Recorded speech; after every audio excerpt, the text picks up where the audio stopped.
Hello, everyone. We're back. It's been a while since we made our last YouTube chat, but yeah, we're going to wrap up the 2025-2026 season for you and discuss the trial and the highlights and disappointments. So I'm joined today by Rhys Roberts and Kiri Roberts, and yeah, we'll just get right into it. So yeah, do you guys have any learnings from the season that really stand out compared to previous seasons? Rhys, do you want to go first?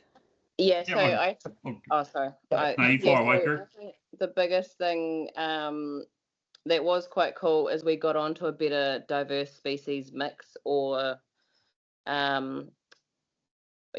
diverse species mix, which we have put in rows through the paddock, I guess you want to call it. It's not as complicated as it sounds. But that's definitely probably been the best and the most traction we've made in regards to mixes out of the 4 to 5 years. I think that it looks really good. It's gone really, really well. We have put 3 different mixes in. So we've got a ryegrass mix, a fescue mix, and then so half a paddock of ryegrass mix, 80% of a fescue mix, and then a chicory line down the side. At the start, I thought that it might have been a bit messy and it would look a bit funny and things would grow differently at different times. And it hasn't really. At start, when it was first drilled, it was. But so that's looking really good. And then we used the ryegrass mix just to do some half paddocks to, do a bit more on other ones. And that's been done really, really well. I think the one that we grazed a few times during the season definitely needs something added to it. So we've just put on a bit of lime and done some pig manure and things like that just to see if that's what it's needing. But yeah, that's probably been the highlight for the season, that we've finally, fingers crossed, got onto the mix that we works for us. Yeah, been a lot of trial and error in the mixed space, so it's good to feel a bit of confidence around what we're choosing. Yeah. Rhys, how about you? What's your big learning from the season? I'll add a bit more to Kiri there, what she's mentioning, because I think it is pretty important to discuss what our thoughts are. And I guess we are, after 4 or 5 years of trialing diverse pastures, I guess the big challenge that we've come across is every plant, matures at a different time, is more palatable at a different time, performs better at a different time of the season. So going to really, really hyper diverse mix where everything's in one. Our concern is potentially that over time we may have less palatable feed. So we kind of thought, well, look, we know our data tells us that there's something in diverse pastures. Diverse pastures offers us a good resilience when reducing our synthetic inputs, but it also gives us improved outcomes in our milk as well, which then leads into further value-add products. So we're all but convinced that diverse pastures is going to play a really critical role in our business going forward. However, the challenge is how do we then optimize it on farm? So that's where trying to split out so as Kiri mentioned, half the paddock in a ryegrass diverse sward, and then another 40% of the paddock in a fescue diverse sward, and then a 10% of really, really intense diversity. And I guess our thoughts are, in the early lactation, we might get really, really strong growth out of our fescue and subdued growth out of our ryegrass diversity. But through the summer, we'll get really, really good performance through our ryegrass and subdued our fescue, etc. So we can kind of start tailoring a pasture curve to suit feed demand, which is obviously what any farm manager wants to achieve by obviously optimizing feed availability to the cows. So we are quite optimistic if we can crack this. It's going to lead to really, really good outcomes, both from a farm management level, but also from a human health or product level out the other side. So our thinking is over time, potentially, we may be able to find the perfect species, and it might be 20% ryegrass diversity, 20% fescue, but then there might be some lucerne in there. Then we might, it could look a bit different as we move forward. So I'm quite optimistic that we are moving forward. We have some challenges around nutrients, etc., but we are quite comfortable with where we sit on it. So I think, we need to keep moving forward with that. Probably the key outcome for me, and 2 seasons ago now, we had probably our best season we've ever had. So every year in our trial, we kept going up and up and up. And it's kind of like, when you keep growing like that, you want to find the ceiling of what's possible. And I was a big advocate of really kind of doubling down on that season. So, we hit record productions on this. We were almost achieving what we were achieving in a conventional system with the trial, which was phenomenal. So we lifted stocking rates again and drove down and probably hit the perfect storm a wee bit, where we had a reduction in pasture production across our entire business, and also on the Regen conventional, which did lead to a reduction in, grass growth was down circa 20% on both sides. And milk production was down circa 12 to 15% on both sides as well. So, it was a pretty challenging season, which was managed well by the team. However, it's one that would probably put behind us. And next year we're going to bring our stocking rates down to try and optimise pasture curves, etc. So, I agree with Kiri. Probably a highlight is as we move through this regrassing phase in our business. It's a real big focus over the next wee while. But also, we probably had a challenging season in the short term. It was challenging enough. Yeah. I guess it's nice to have our other farm businesses to add that context that it's not something farm specific. And, I think people outside the business as well, other farmers in the area had similar struggles. So yeah, it kind of was mentioned, but do we have any other highlights or disappointments that you want to be mentioned, Kiri? You're muted.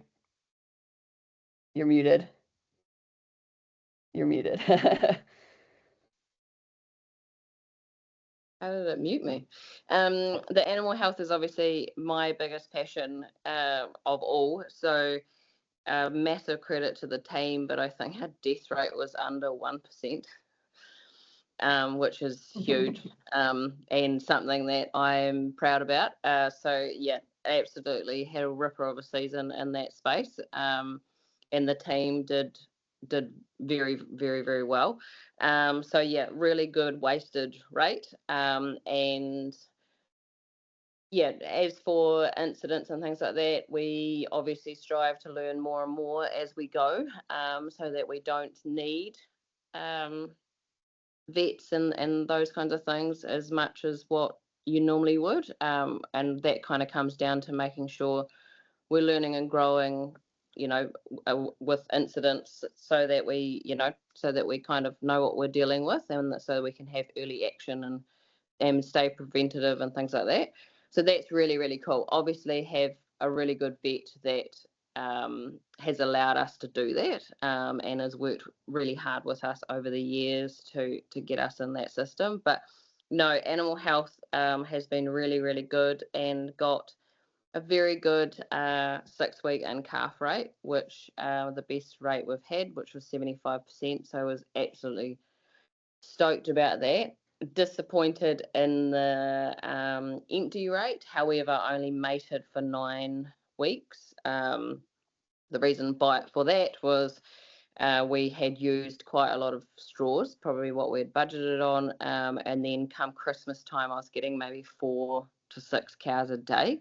So it kind of was a bit funny, and we were like, oh, well, we've used the straws, things seem to be going really well, so we'll just leave it as is. But then looking back in hindsight, the ones that were empty or whatever, they actually come back into play at about week 11.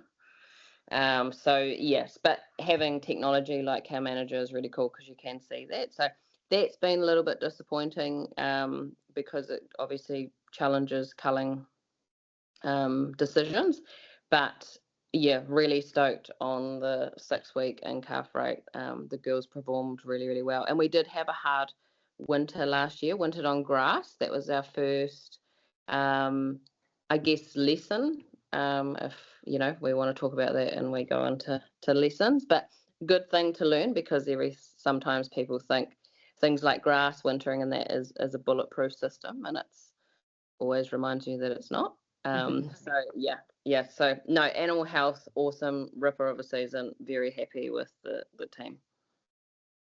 Nice. And do you know the difference between the regen and the conventional mating results, or was it pretty consistent? The empty rate was, I want to say it was 1 or 2% different. The 6-week was 75, I think, versus 73.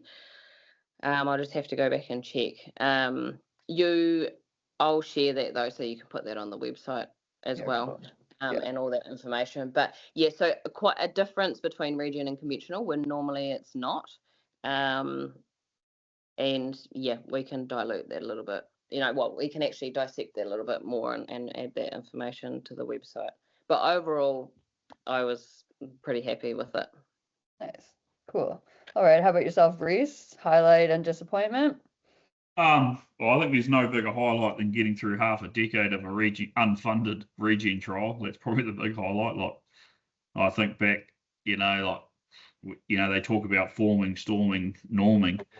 Year one was definitely forming. Then we probably had a couple of years of storming, and now we're into the norming phase. So I think, it's a credit to the entire team to get through half a decade, because it's no mean feat. It's a big proportion of our farming history as a business. And yeah, I think I'm pretty proud when you look at that website and you look back at all the data we've collected and collated, and the results and the lessons and the learnings and the hardship and the highlights and the challenges that we've had. It's pretty cool to look back and see all that data and go, there's been a lot of blood, sweat and tears go into that. So that's a real highlight for me to get to this point. I guess, once you go through forming, storming, norming, the next stage is performing, and that's kind of where we want to be. We want to really keep trying to drive the success of both systems. To be fair, we're not necessarily saying one system's better than the other system, but both systems to really thrive. And I think, we've got got a good springboard to do that. So, but I think, to do what we've done and to look back and reflect, I think that's a really, really credit to the team for getting this far. But still a lot of work to do. So that's probably my highlight, to be fair, is getting to this point. And then I guess that, last season was a challenging season across the industry. High revenues, really, really high revenue years, so no complaints there. But we had probably one of the most challenging springs. And yeah, pasture production back circa 20% is challenging for any farm business. So we've got a bit to work on there. And I guess one good thing about having a challenging year is, it generally doesn't get worse than that. So pretty optimistic that next year will be a better year. But we're always chasing the perfect season as farmers. I think I've mentioned on here before, but that's my one goal, is to find a perfect season. Haven't found one yet, so long won't continue. Yeah. No, last season was pretty perfect. Yeah, you're right. Like I was looking through our results. That year was an absolute ripper. Shit, we did well. Well, you did well on that year, Kiri. That was. I don't think we can. I don't think we can compare. Like last season, you just looked at the cow and she would give you more milk. It was unreal. You can't. Yeah, and then this year you tried everything and out of the book, and she just wouldn't give the same. So yeah, it definitely. I kind of stopped comparing to last season 6 months in.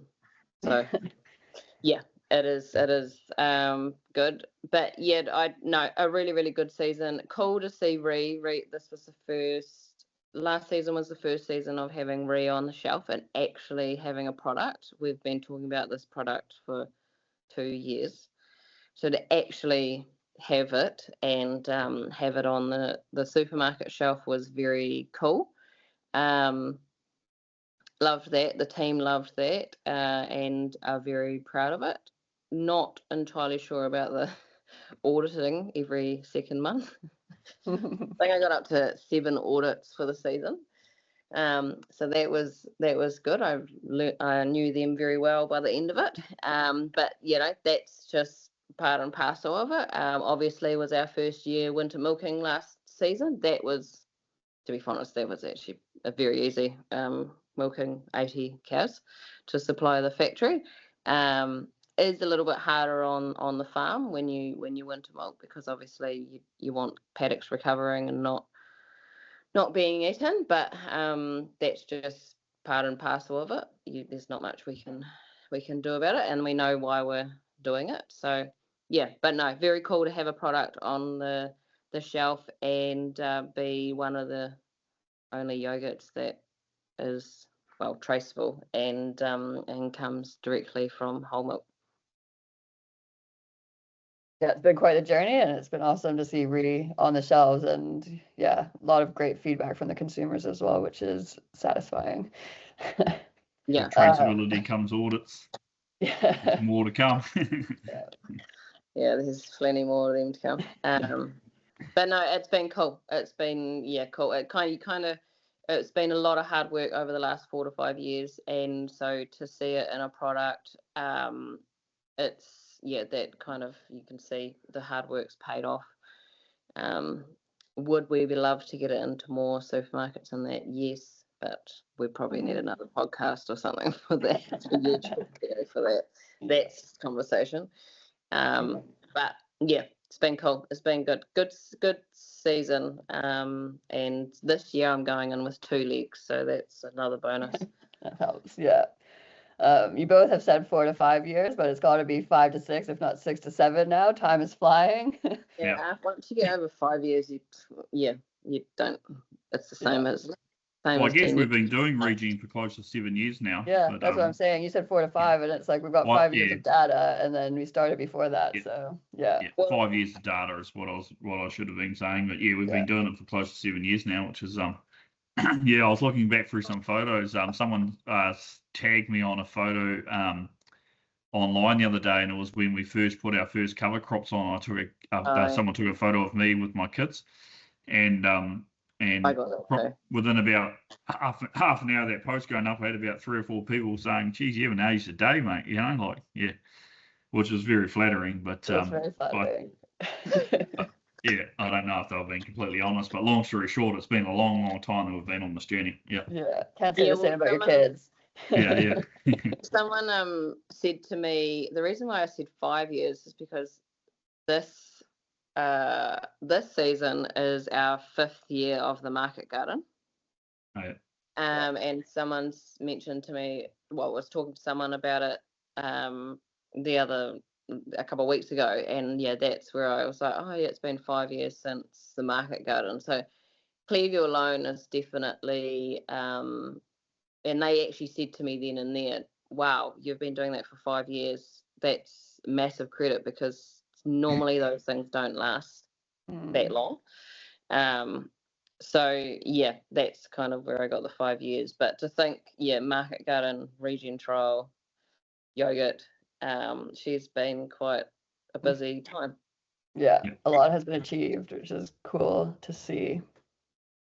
All right, so we can go into the specific discussions now. We're talking about animal health. Kiri, you already touched on that quite a bit. Do you have anything else you want to add in that space? No, just to get better, understand more, and that's about it. Obviously get a better, probably try and maintain the 6-week in calf. I know I don't want to be 85%, that would be amazing, but I'm 75% 6 week is, I'm very happy with that. If we can get more, that's great. But definitely get that empty rate lower would be cool. But in all other areas, pretty happy with the data collection that we're getting, and the efforts that the team are putting in regarding animal health. So business as usual, really, for that. Cool. Rhys, anything to add in the animal health space? Not necessarily. I think animal health gets done on farm very, very well. Probably one thing I would say is that, as we've kind of improved performance, we've also improved stocking rate to try and unlock the ceiling. We probably need to settle on a stocking rate and see what that does, over a 2 or 3 year period, because as you lift stocking rate, there's less. You don't necessarily grow more feed, so there's less feed to go around. So sometimes your mind body condition score that has an impact on the following season, etc., etc. So what I would like to see is and I don't know the answer to this, but if we got into a more of a solid state for 3 or 4 years of similar stocking rates, would body conditions start stacking on the Regen side or the conventional side and start having a wider impact to animal health, i.e. in calf rates, i.e. mastitis, etc., etc. So we probably haven't over the 5 years, largely due to myself kind of just keeping on trying to manipulate and change things to improve performance. We haven't seen consistency as probably much as what we should have. So I'd hate to box myself in a corner and have to repeat something for 5 years, but unfortunately, I think we probably do need to do that to start seeing what that looks like over a 5 year period, and see if some of that starts stacking and starts to improve or widens the gap, both positively and negative for both sides. I think some of the data that's online, like the cell count and things like that, the Regen side always sits higher, and that's not a Regen issue, that's a cow issue and an individual cow issue, and that's something that has got better over time. Mastitis has got better over time as well, but to lower that percentage of cell count and mastitis and things like that, we actually need to be able to have better culling opportunities. So that just comes down to empty rate. So that's like I still don't believe that the cell count. I still believe that the cell count is a individual cow issue, not a Regen conventional issue. And even with the mastitis, I still think that. So I'm still pretty firm that that's not a comparison. Yeah. All right, so we can go on to discuss pasture. It was touched a bit that we've kind of changed up our regrassing approach and the way we approach diverse pastures, but do you have any comments around any of that, Kiri? No, that's been cool to see that. We took a bit of a different view on the fertilizer this year, not too much. Obviously added in the SOA, which definitely helped, probably as more of a timing thing this year when we add that in. We've for so long everyone's been telling us just to put urea back in the system because they think that's the answer, but it's actually more than it's hard to actually do that. Yes, that would be very easy to allow that to come back into the system.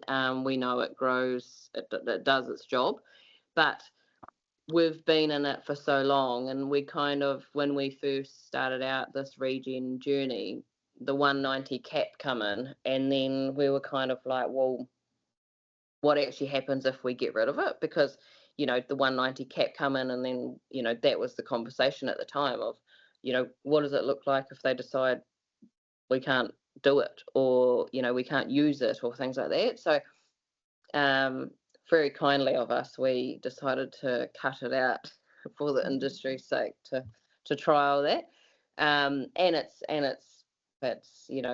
we've got a lot of data out of that, and it's given us pros and cons for everything. So it's very hard for us to just go and chuck it all back in, because there's a lot of emotion to how long we've gone without most of it. So adding a little bit of SOA back into last season was even not easy. not easy to do, and even though it's not urea, but it was still, still big for us to make that call. But yeah, we were happy with it. We just think that potentially it's a bit of a timing thing, to help out the system. So other than that, I think we're on.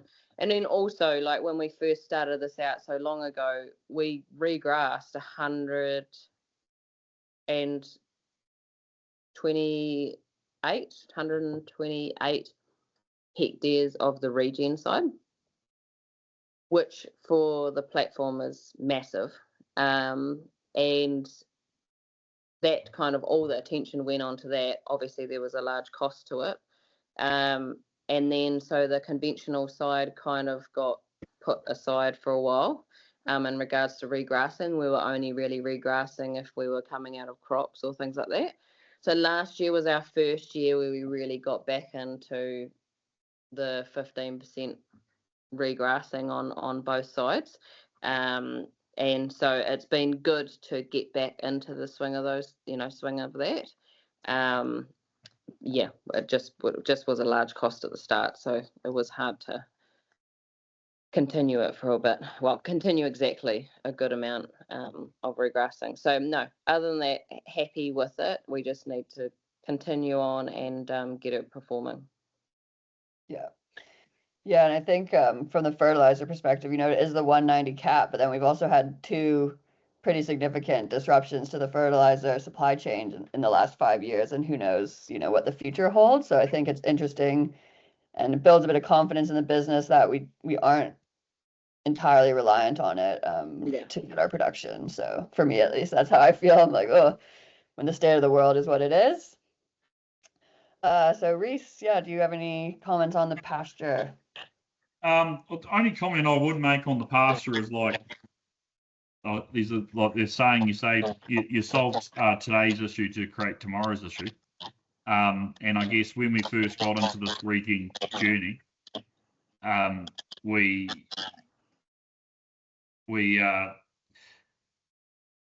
went on really long rounds and produced a lot of feed, which wasn't of the quality that we wanted. So we decided to change tactics and speed our pasture rotations up to grow more quality of pasture. So I guess milk production out the gate is ME, or metabolizable energy, into a cow, and that's processed into milk. So I think at the time was probably the logical thing to do, but I guess we solved that today's issue and then potentially created tomorrow's issue, which are we doing enough to promote and stimulate soil biology to then allow us to grow further production without the use of synthetic fertilizers? So I guess as every day goes on, it's a bit of a chicken and egg scenario. It's like, what comes first? Like, where is utopia? Is it and when will utopia come? And I guess for me, I'm always contemplating and questioning: are we making conventional decisions, or are we making the right decision for the long term? And I guess it's an area that I'm always constantly challenged by, is what is the right method here. So I think I am potentially leaning towards not reverting right back to where we are, but starting the process of just lowering round lengths again and seeing what that does to our to pasture quality, but also pasture quantity. So I think with the reduction of 73 cows next year, we'll have a lower bite sizes on the land, which hopefully leads to longer round lengths or longer recovery times, which in turn could lead to maybe an enhancement in soil biology, which let's see where that could take us. So I guess it's a bit of chicken and egg. It's like, what do we go to first? So that's something that's of interest to me at the moment. But overall, you solve today's problems to correct tomorrow's. It is a challenge. Farming is challenging. It's dealing with nature. It's complex. So we make decisions, and it's 2 years down the track, you actually see the impact of that decision. So yeah, that's something that it's going through my head at the moment, is where we go with that. Kiri, we muted you again because you're kind of, Rhys is coming through, so you're muted. But yeah, so I guess we had a reduction in pasture production this year on both sides, so we'll roll into talking about the supplements and what you guys did there this season. Yeah, so the supplements we had, like as Rhys said, we had really hard spring, and so a lot of silage went into both sides. It wasn't a regen thing or really a conventional thing. It seems a bit more in the regen than the conventional. But yeah, spring was quite hard. So yeah, just a stock standard season of grain was really the only supplement apart from silage and grain. So stock, the same old pretty much. We did manage to cut a lot of silage though. So on one hand we had to feed a lot leading into October, and then once November hit we cut a lot of silage. So it was just the timing of when the grass took off. But no, that was quite good to get a lot of silage up the sleeve and get a lot done. And we had quite a high stocking rate last year, so to be able to do that this year with a lower stocking rate, we should be able to cut. What I would like it to be is that we the goal would be to only feed silage to the regen off the regen side. That would be quite good. And yeah, who knows, a lower stocking rate might be able to do that. Great. Rhys, anything to add to the supplement? Yeah, all really supplements doing at the moment is filling pasture deficit holes. So obviously a reduction in stocking rate should soften that deficit. We've also applied some pig manure for the first time this year to try and improve shoulder pasture performance. So I'm optimistic around the outcome of that. We'll be watching that. We've done a couple of different things. We've done some at higher rates and lower rates, so we can observe and see what works and what doesn't. So we feed plenty of supplements in the short answer. And was it probably that economical? Probably not in hindsight, but you do those things. So next year I think reduction in stocking rate will allow us to potentially take that supplement out. But we also need to factor in trying to grow more grass, which I'm optimistic we will, because this, as Kiri pointed out, and we've talked about it before, last year was pretty tough. So with those challenges, how did the team find this season and the trial? Anything to say about the team, Kiri? No different. It's business per usual. Obviously, Ray was new to the team this year. So like all new team members that come in here, wonder what the heck is going on. But the boys get them up to speed pretty quickly. It's relatively business as per usual for them. They don't see much difference. We did want to put an emphasis on this year. If we wanted one thing to learn more about is pasture management, which is what you should be learning every year. But this year we kind of set a goal as a team that we wanted to dig into that a bit more. I think we've over the years put 100% emphasis into animal health, which, as I said, is my favourite. And not saying that we haven't put it into the pasture management, because that has had a lot of attention to it, because we're doing two different sides, and a lot of learnings with that. But I think we just want to dig deep on the pasture side of the system now that we've got the animal health pretty much nailed. Cool. Yeah. Rhys? Yeah, no comment from my end. Yeah. Yes. Not the challenge that it was the first few seasons, which is great for everyone involved. It's not really. No. So I guess the last thing to touch on is winter and what's happening through winter, I guess, with both, the dry cows and the ones that we're milking.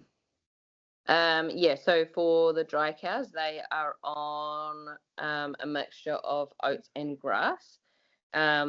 We were on oats and grass last year, and it's funny because grass is obviously, it's the king of or the gold standard of wintering, if you can do it.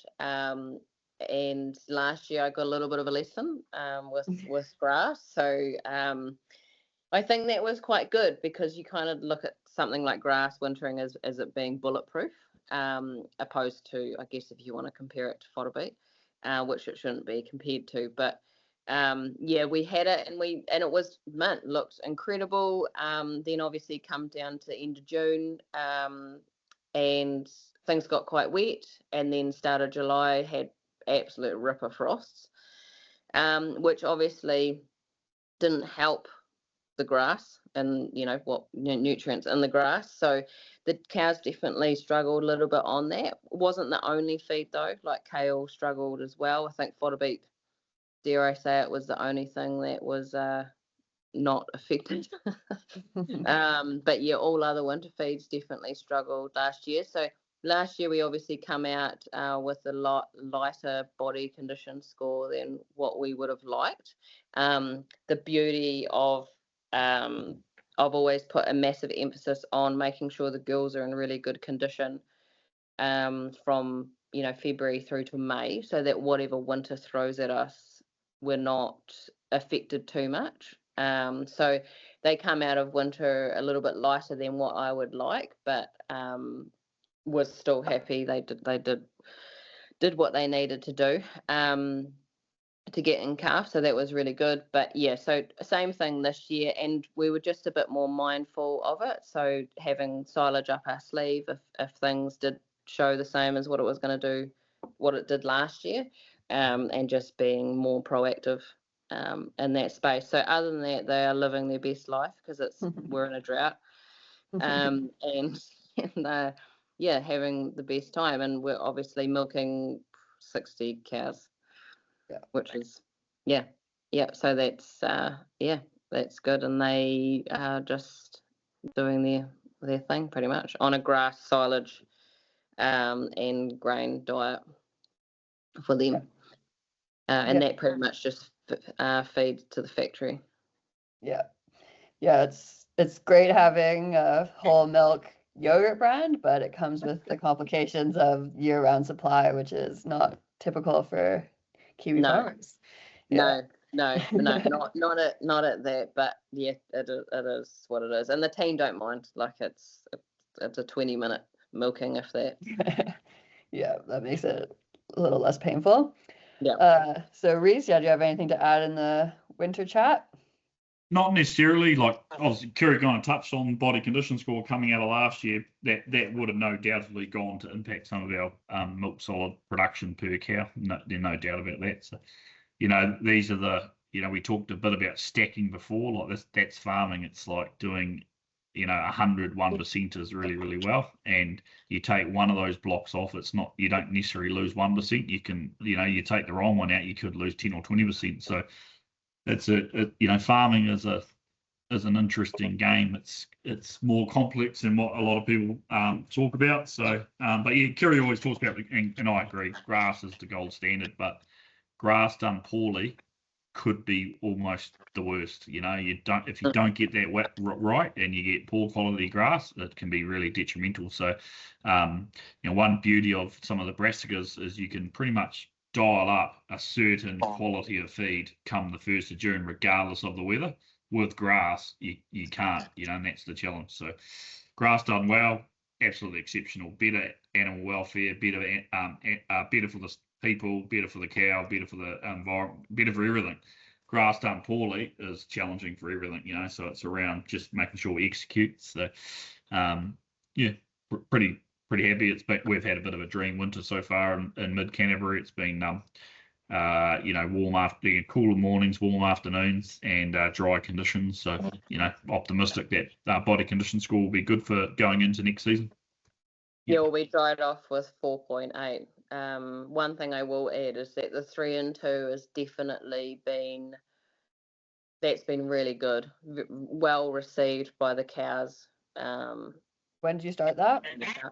We always start that like start of February. Actually, the previous season it was like the 20th of February. This year, we wanted to make sure that we were out on longer round lengths, especially for the Regen side, quite early.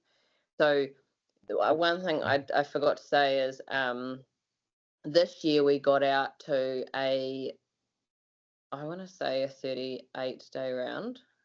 The website will tell me, but I got out to a really long round length really early on both sides, and that was awesome. 3 and 2 definitely helped that, and then I just kept pushing out as much as I could. So we actually banked up a lot of feed on the Regen side, like it was looking really good. I didn't actually open the silage stack until 1st of May, whereas most people were feeding out from say 10th of April.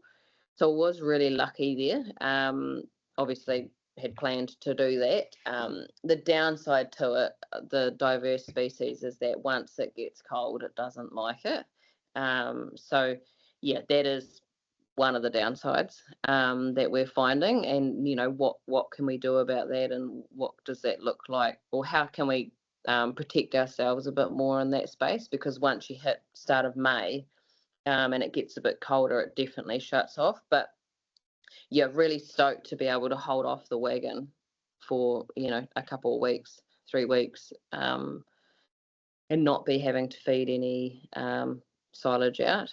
So yeah, the 3 and 2 was awesome. We went from a 3.6. They kind of come out of mating a bit lighter than what I'd like, and then dried off at a 3.8. Sorry, 4.6, and then a 4.8. Yeah. So yeah, was really stoked with that. But that did it last year, and it's quite gradual. Like when they do it, you don't notice it straight away. It is quite a gradual thing, which is even better. That's what you want. So yeah, I always try and go into winter with a really good condition. Just if whatever throws at us, winter throws at us. Yeah, good to be prepared. Yeah. For context, 3 and 2 is milking 3 times in 2 days, or 10 times in 7 days, rather than milking 14 times in 7 days. So just means the cows are doing less walking, which generally they put that energy into weight gain. So we use it when it gets wet and late lactation to build body conditions and take the pressure off the cows in the farm. Yeah. Twice a day, one day, and then once a day the next day, and that just alternates. Yeah, things like that. So yeah, no, it's good. It's good. Kind of you can tell that they are grateful. Yeah. When we go onto it. All right, so yeah, I can start to wrap this up. But do you have anything to say about the plans for next season, and any changes you intend to make, or what you're expecting? Hopefully no more no audits every second month. I think I've got away with that. I think I'm down to yearly now. Okay, nice. The reason why so many audits is because we have our factory, and then we have the milk factory, Westland is who we supply to, as well as Costco and things like that. So that's why the double up of the audits. We're not allowed to merge them together. Which is a bit mad anyway. But yeah, so no, hopefully get into a bit more regrassing, and yeah, help that. Well, hopefully that'll help us a bit more, and see what this lower stocking rate gives us, and obviously try and keep costs down, which I think most farmers are trying to do this season. Yeah. Anything to add, Rhys? For me, it's probably just keeping on that pasture space, so lowering stocking rates with the hope to drop supplements out and take the pressure off the farm and the shoulders. We've got to have our foot down on regrassing and just keep going at any opportunity we get. And obviously, shoulder growth is still something that we need to keep working on. So are probably the three focuses for me for next year, and also just getting a bit of stability back into our system. Yeah. So. Cool. All right. Well, we'll wrap this up then. And yeah, thanks everyone for listening. And yeah, as usual, if you have any questions or comments or feedback for us, you can reach out to us through any of our social media channels, or we've got contact details on our website as well. So thank you, everybody. And thanks, Rhys and Kiri. And yeah, till the next one. All the best.